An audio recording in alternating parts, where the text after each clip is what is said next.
Gujarat anti terrorist squad અને police દ્વારા સિદ્ધપુર મત વિસ્તારમાંથી આતંકવાદી પ્રવૃત્તિની શંકાના આધારે 7 લોકોની ધરપકડ કરવામાં આવી છે। આ સફળ ઓપરેશન બદલ સિદ્ધપુરના ધારાસભ્ય બલવંતસિંહ રાજપૂતે સુરક્ષા એજન્સીઓને અભિનંદન પાઠવ્યા છે। તેમણે રાજ્યમાં રાષ્ટ્ર વિરોધી તત્વો સામે કડક કાયદાકીય વલણ અપનાવવાની સરકારની પ્રતિબદ્ધતા વ્યક્ત કરી હતી।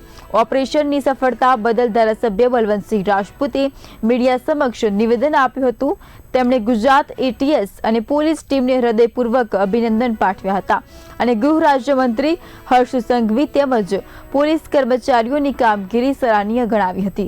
ધારાસભ્ય રાજપૂતે જણાવ્યું હતું કે મુખ્યમંત્રી ભૂપેન્દ્રભાઈ પટેલની સરકાર રાજ્યમાં કોઈપણ પ્રકારની આતંકવાદી પ્રવૃત્તિને સાંખી લેશે નહીં। કાયદો અને વ્યવસ્થા જાળવવા માટે સરકાર હંમેશા જાગૃત છે।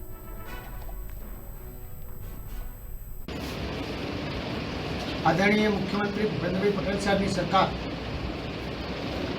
सखत कायदो और व्यवस्था कोईपण आतंकवादी प्रवृत्ति ना थाय एना माटे हमेशा जागृति थी सरकार काम करी रही है।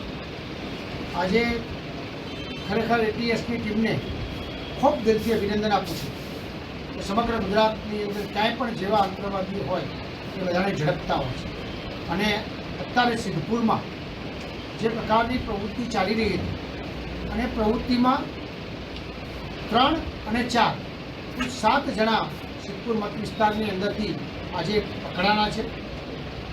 સરકારે હવે પછી પણ કોઈપણ આતંકવાદી પ્રવૃત્તિ કરતી હશે એના માટે સરકાર સખત કડકમાં કડક પગલાં લેવાની છે અને કોઈપણ આતંકવાદીને છૂટે નહીં એ પ્રકારની રજૂઆત અમે અને અમારી સરકારમાંથી પટેલના બધા જ લોકોએ કરી છે। સરકાર આ બાબતે સખત જાગૃત છે। હું ખૂબ और संघवी साहेब ने अभिनंदन आपू छूँ और पुलिसना कर्मचारी भाईओ जे काम कर्युं छे एमने अभिनंदन आपू छूँ और कहूँ छूँ कि सिद्धपुरना तमाम लोग तमारी પડખે છે।